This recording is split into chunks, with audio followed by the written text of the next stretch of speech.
Bismillahirrahmanirrahim. Assalamu alaikum, my dear students. This is Jasmine Khan, lecturer in English at Ghatal Cantonment Public School and College. How are you? Hope all of you are well by the grace of Almighty Allah.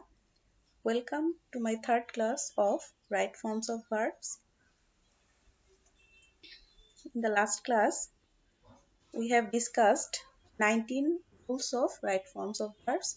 Now, let's start with another rule, and hopefully, this is the last class of right forms of verbs. So, without any delay, let's get started.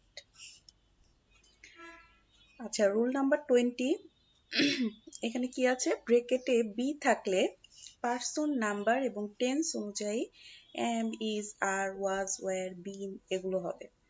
আচ্ছা, আমরা কি জানি যে M কোথায় বসে? M শুধু I এর পর বসে, আর কোনো পার্সনের ক্ষেত্রে এম বসে না, শুধু আই এর পরে বসবে। আই এম, ইউ এম বা হি এম কখনো হয় না।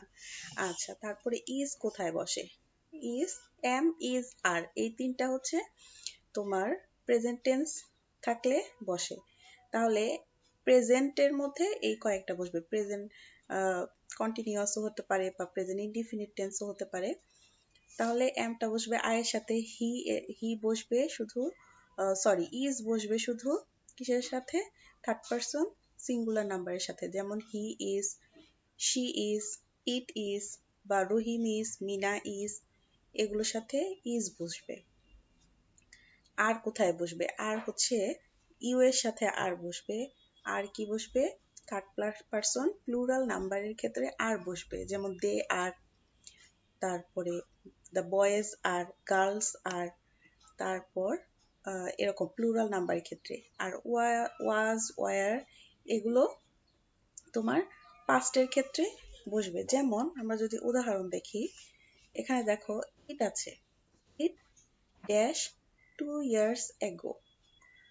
তাহলে ইটের সাথে আমরা কি জানি? ইটের সাথে হয় ইজ বসবে অথবা ওয়াজ বসবে। তাহলে এখানে কি বসানো যায়? দেখো 2 years ago, এটা একটা কি পাস্ট বা অতীতকে নির্দেশ করছে। তাহলে আমরা জানি ইজটা প্রেজেন্টের সাথে বসে, তাহলে এখানে ইটের সাথে ওয়াজ বসালে এটা কারেক্ট হবে। ইট ওয়াজ, যেহেতু পাস্টের সাথে। আচ্ছা, আরেকটা দেখো, আল্লাহ ই এভরিওয়্যার। আল্লাহ সব জায়গায় আছে, সর্বময়। তাহলে আল্লাহ কি? Third person singular number. আর থার্ড পারসন সিঙ্গুলার নাম্বারের সাথে কি হয়? এই ইজ বসে অথবা ওয়াজ বসে। তাহলে এখানে কোনটি বসালে কারেক্ট হয়? ইজ, কারণ এটা আল্লাহ ইজ এভরিহোয়ার, এটা একটা প্রেজেন্ট বর্তমান কালকে এবং ইউনিভার্সাল ট্রুথকে নির্দেশ করছে, যার জন্য এখানে ইজ হয়েছে।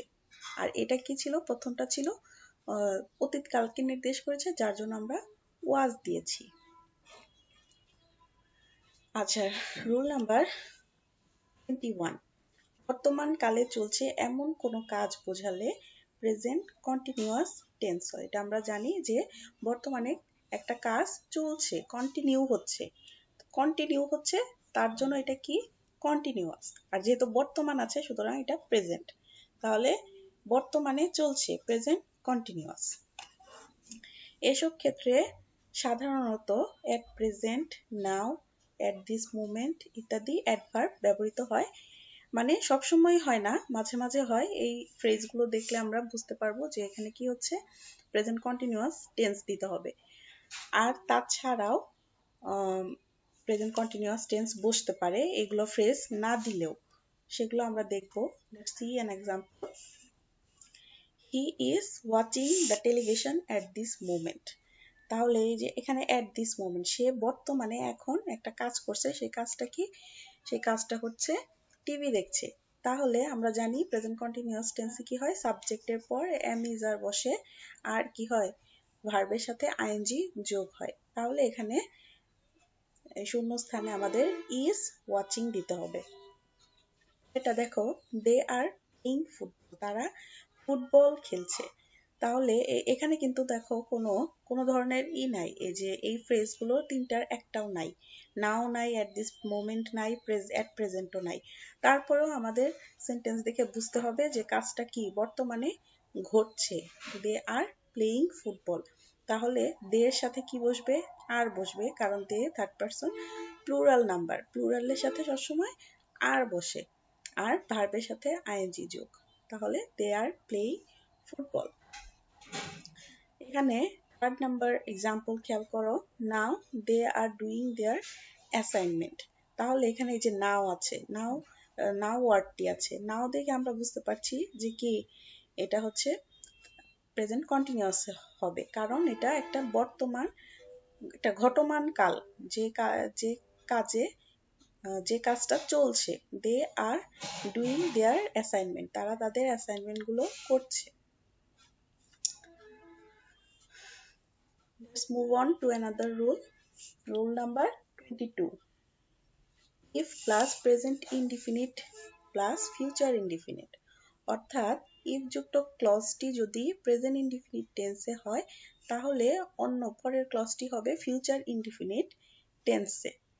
যেমন উদাহরণ খেয়াল করি আমরা, ইফ ইউ কাম, তাহলে ইউ কাম এটা কি clause?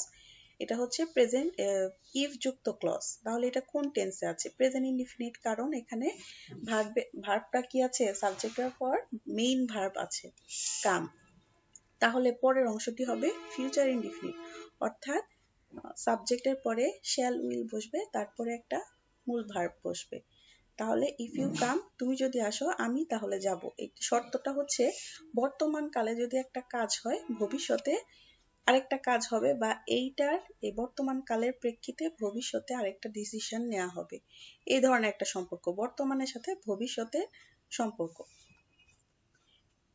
Next example, if you drink milk, তুমি যদি দুধ পান করো তাহলে কি হবে? You will be healthy. তাহলে ফিউচারে তুমি কি হবে? হেলদি হবে। তাহলে এই যে দেখো বর্তমানের সাথে ফিউচারের সম্পর্ক, বর্তমানে যদি এই কাজটা করো ভবিষ্যতে এইটা হবে, এই রেজাল্টটা হবে। তাহলে এটা ক্লিয়ার হলো। রুল নাম্বার 23, যদি হ্যাড বা ইফ যুক্ত ক্লজটি কি হয়? পাস্ট ইনডিফিনিট টেন্সে হয়, তাহলে পরের ক্লজটিতে সাবজেক্টের পর উড, কুড, মাইট ইত্যাদি বসবে এবং ভার্বের প্রেজেন্ট ফর্ম বসবে।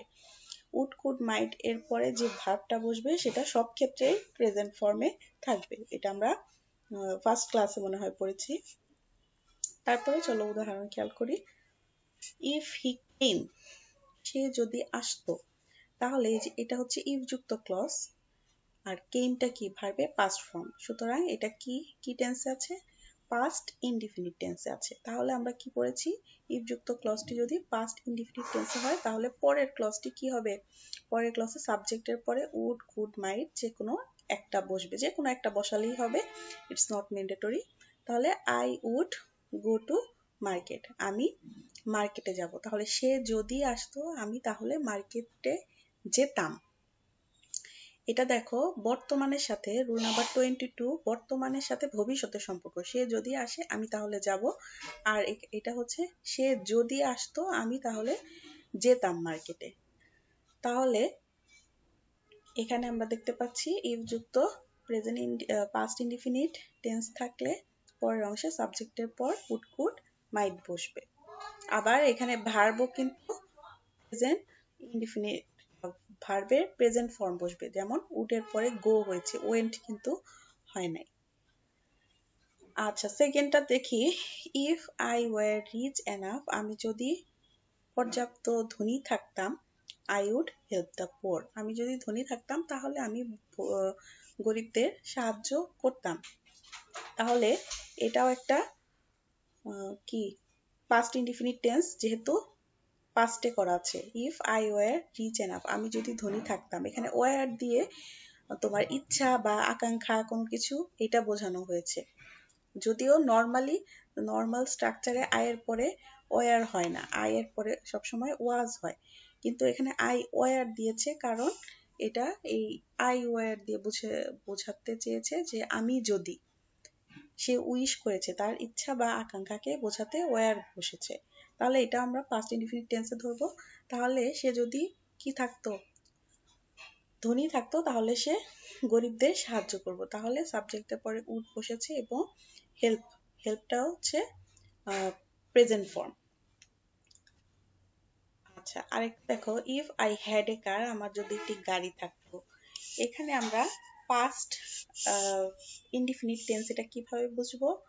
হ্যাড আছে, আমরা নর্মালি জানি কি হ্যাড থাকলে কি হয়, হ্যাড থাকলে পাস্ট পারফেক্ট টেন্স হয়, কিন্তু এটা পাস্ট পারফেক্ট টেন্স না। কারণ পাস্ট পারফেক্ট টেন্সে হ্যাডের পরে সবসময় একটা ভার্ব থাকবে এবং সেটার ভার্বের কি পাস্ট পার্টিসিপল ফর্ম থাকবে, কিন্তু এখানে হ্যাডের পরে দেখো কোনো ভার্ব নাই, এ কার আছে, এ কার হচ্ছে নাউন। তাহলে যেহেতু হ্যাডের পরে কোনো ভার্ব নেই এবং হ্যাডই এখানে মেইন ভার্ব, সুতরাং কি এখানে এটা পাস্ট টেন্স। হ্যাড দেখে আবার মনে করা যাবে না যেটা পাস্ট পারফেক্ট টেন্স, কারণ পাস্ট পারফেক্ট টেন্স থাকলে এখানে একটা ভার্ব থাকতো। তাহলে এটা পাস্ট যেহেতু indefinite, if I had a car, আমার যদি একটি গাড়ি থাকতো, আই উড ড্রাইভ, আমি কি করতাম, সেটা চালাতাম। Let's move on to another rule. Rule number 24, যদি হ্যাড ইফ যুক্ত ক্লজটি পাস্ট পারফেক্ট টেন্সে হয়, এই যে এবার পাস্ট পারফেক্ট টেন্স চলে এসেছে, তারপরের ক্লজটিতে সাবজেক্টের পর would have, could have, might have বসবে এবং ভার্বের পাস্ট পার্টিসিপল ফর্ম হবে। দেখো এবার এসেছে পাস্ট পারফেক্ট টেন্স যদি হয়, যেমন if he had come, সে যদি আসতো, I would have gone to the market। তাহলে এই যে ইফ যুক্ত অংশটি এটা হচ্ছে পাস্ট পারফেক্ট টেন্সে আছে। এইবার দেখো হ্যাড, এই যে এখানে হ্যাড আছে সাবজেক্টের পর এবং ভার্বের পাস্ট পার্টিসিপল ফর্ম আছে, হ্যাড কাম, কাম কেম, কাম। তাহলে এখানে কিন্তু যে রুল নাম্বার 23-তে এখানে হ্যাডের পরে কোনো ভার্ব নেই, এখানে হ্যাডের পরে একটা ভার্ব আছে। তাহলে এটা দেখে আমরা বুঝতে পারবো যে এটা পাস্ট পারফেক্ট টেন্স। তাহলে যেহেতু ইউ যুক্ত অংশটি পাস্ট পারফেক্ট টেন্সে আছে, সুতরাং কি হবে পরের ক্লজটিতে, এই যে সাবজেক্ট এর পর would have, could have, might have যে কোনো একটি বসবে। তাহলে আই উড হ্যাভ, তারপরে কি বসবে, ভার্বের পাস্ট পার্টিসিপল ফর্ম, গন, গো, ওয়েন্ট, গন। তাহলে এই যে ভার্ব 3 বসেছে, টু দা মার্কেট। ক্লিয়ার? আচ্ছা, আরেকটা উদাহরণ খেয়াল করি। If you had walked fast, তুমি যদি দ্রুত হাঁটতে তাহলে কি হতো, you could have reached the station, তুমি কি স্টেশনে পৌঁছাতে পারতে। এটাও অতীতের সাথে অতীতের সম্পর্ক। তাহলে ইফ দিয়ে আমরা 3টা রুল জানলাম। একটা হচ্ছে ইফ যুক্ত অংশটি যদি প্রেজেন্ট ইনডিফিনিট থাকে, পরের অংশ ফিউচার ইনডিফিনিট হবে। আবার জানলাম প্রেজেন্ট ইফ যুক্ত অংশটি যদি পাস্ট ইনডিফিনিট থাকে, তাহলে পরের অংশে কি হবে, উড, কুড, মাইট হবে এবং ভার্বের প্রেজেন্ট ফর্ম হবে। আর থার্ড যেটা জানলাম সেটা হচ্ছে ইফ যুক্ত অংশটি পাস্ট পারফেক্ট টেন্স হলে পরের অংশটিতে কি হবে, would have, could have, might have হবে। এবং যেহেতু হ্যাভ আছে, সুতরাং আমরা জানি হ্যাভ এর পরে ভার্বের কোন ফর্ম হয়, পাস্ট পার্টিসিপল ফর্ম হয়। সুতরাং উড, কুড, মাইট হ্যাভ এর পর ভার্বের পাস্ট পার্টিসিপল ফর্ম হবে।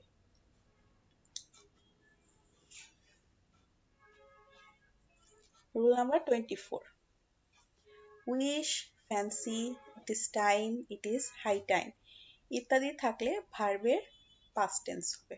যেমন I wish I won the first prize, আমি কি ইচ্ছা করছি বা আমার মনে হচ্ছে ইস আমি যদি ফার্স্ট প্রাইজ পেতাম।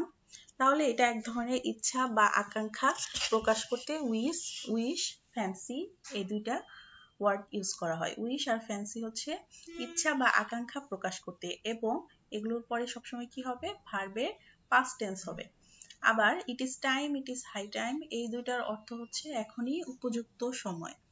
এবং ইট ইজ টাইম এবং ইট ইজ হাই টাইম এই দুইটার পরে যদি কি থাকে, এই দুইটার পরে যদি ভার্ব থাকে তাহলে সেগুলো পাস্ট ফর্মে হবে।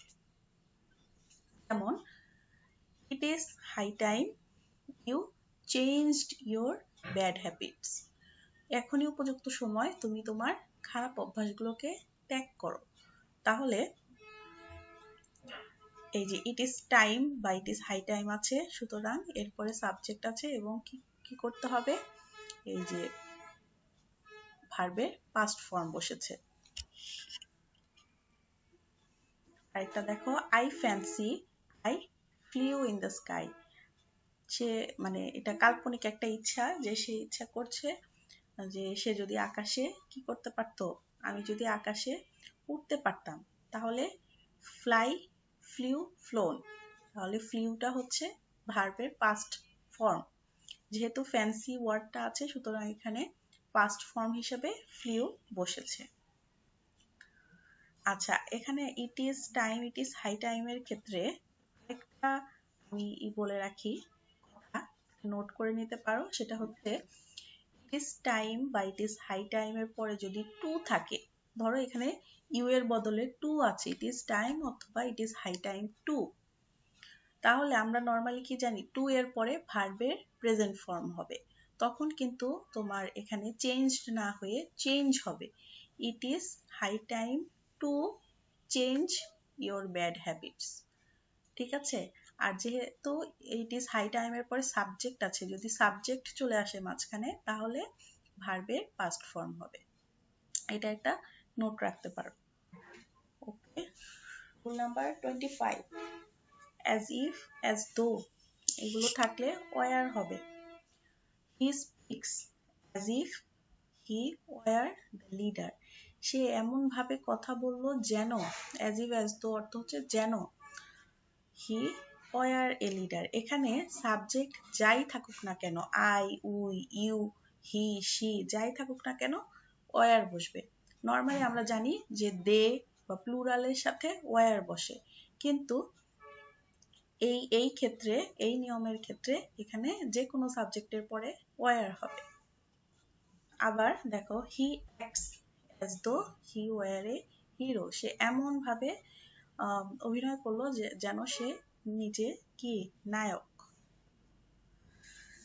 আচ্ছা, রুল নাম্বার 26, খেয়াল করো, each, every, everyone, any, anyone, many, everybody, everything, anybody, nobody, no one, nothing, anything, someone, something, no one of, either, neither ইত্যাদি থাকলে ভার্বের সিঙ্গুলার নাম্বার হবে।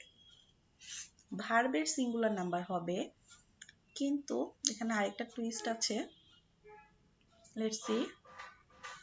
এই যে দেখো, each of the students was present, তাহলে ইচ আছে, ইচ থাকার কারণে কি হলো, ভার্বের সিঙ্গুলার নাম্বার হলো ওয়াজ। এখানে ওয়ার হওয়ার কথা ছিল, অফ দ্য স্টুডেন্টস, এখানে সাবজেক্টটি কি প্লুরাল, সাবজেক্টটি প্লুরাল দেখা যাচ্ছে কারণ এখানে এস আছে, এখানে হিসাবে হওয়ার কথা ছিল ওয়ার, কিন্তু এই যে ইজ থাকার কারণে এখানে হবে ওয়াজ।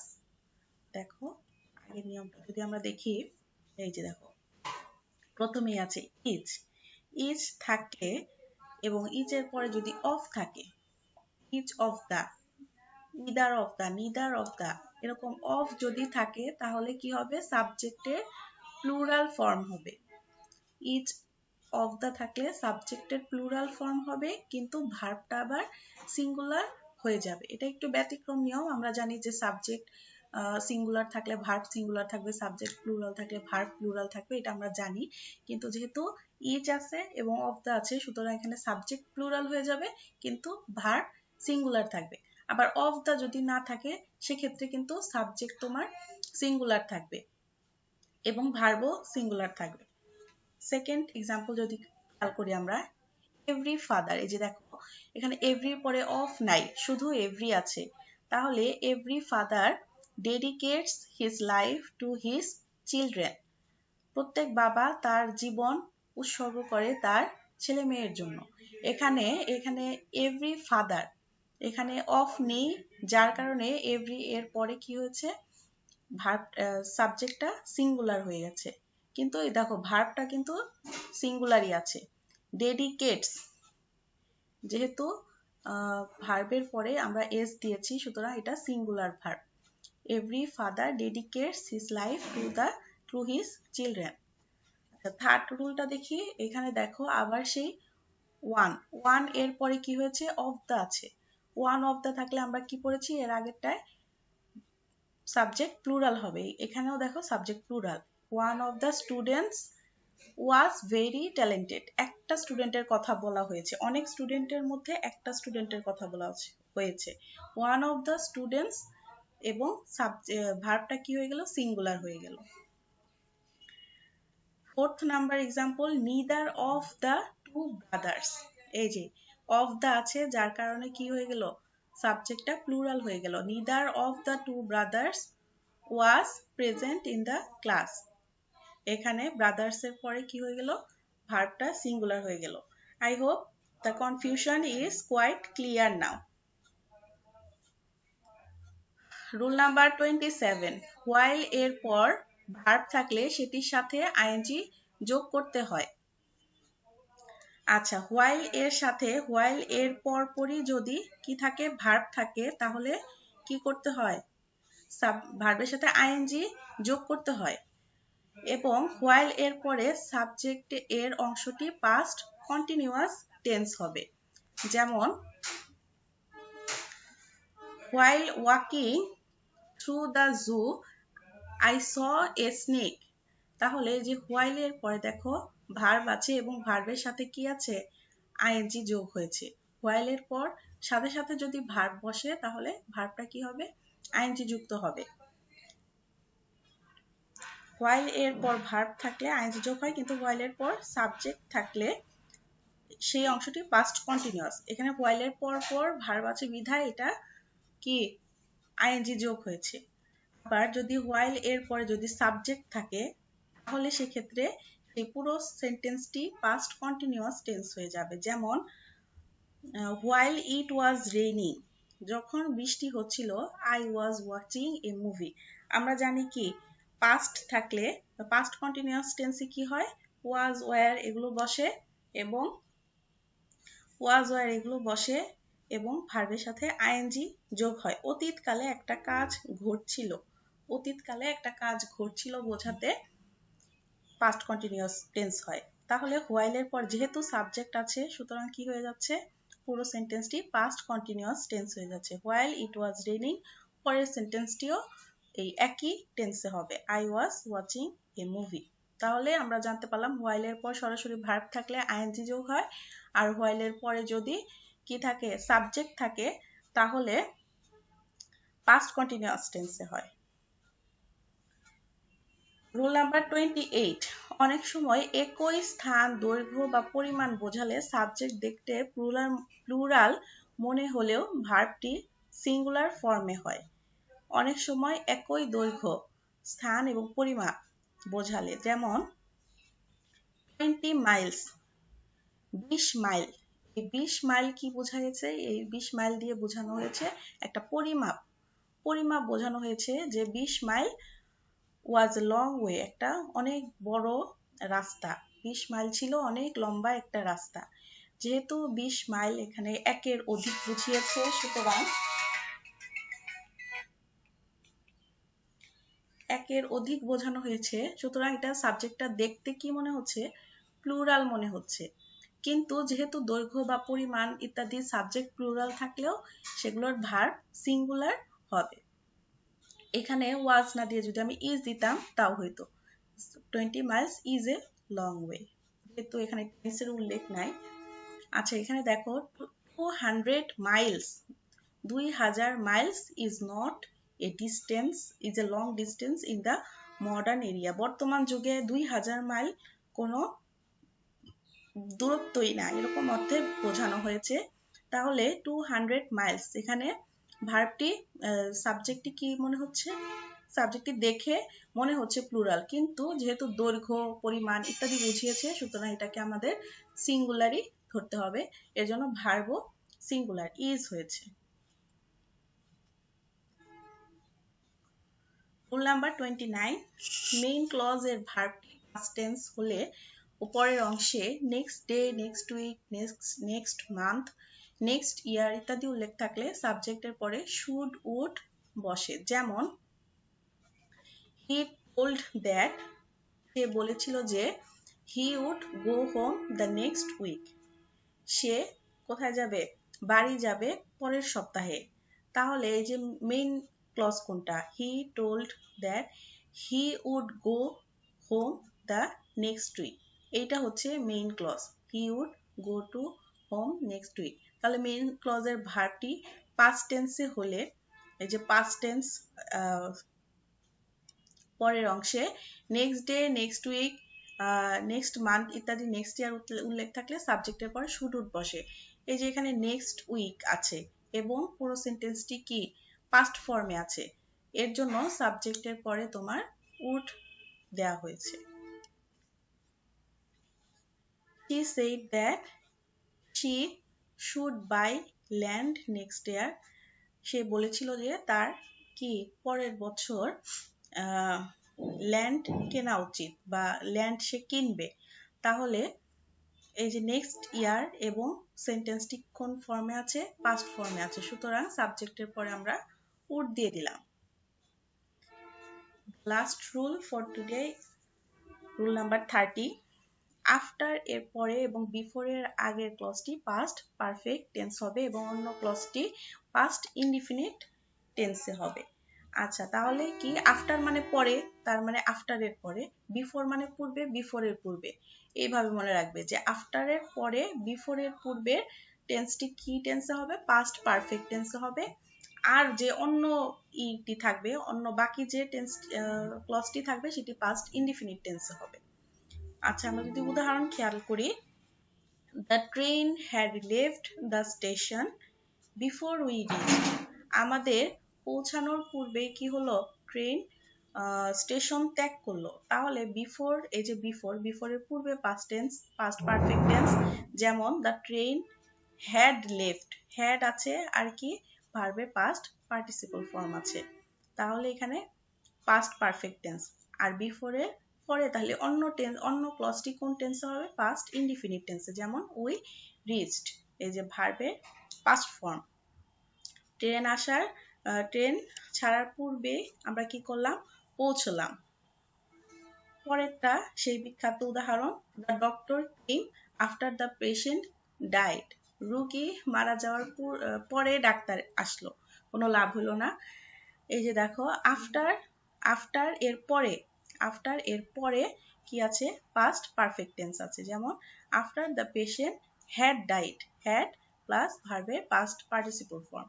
তাহলে অন্য টেন্সটি কোন ফর্মে হবে? পাস্ট ইনডিফিনিট টেন্স হবে। দ্য ডক্টর কেম, এই কেমটা কি ভার্বের past form. So this is it. এই ছিল আমাদের মোটামুটি 3 ক্লাসে আমরা রাইট ফর্ম অফ ভার্ব পড়লাম। তোমরা এগুলো বাসায় বই থেকে প্র্যাকটিস করে নেবে, বোর্ডের কোশ্চেনগুলো আগে সলভ করবে এবং তারপর অন্যান্য কোশ্চেন সলভ করবে। Thank you for being with me.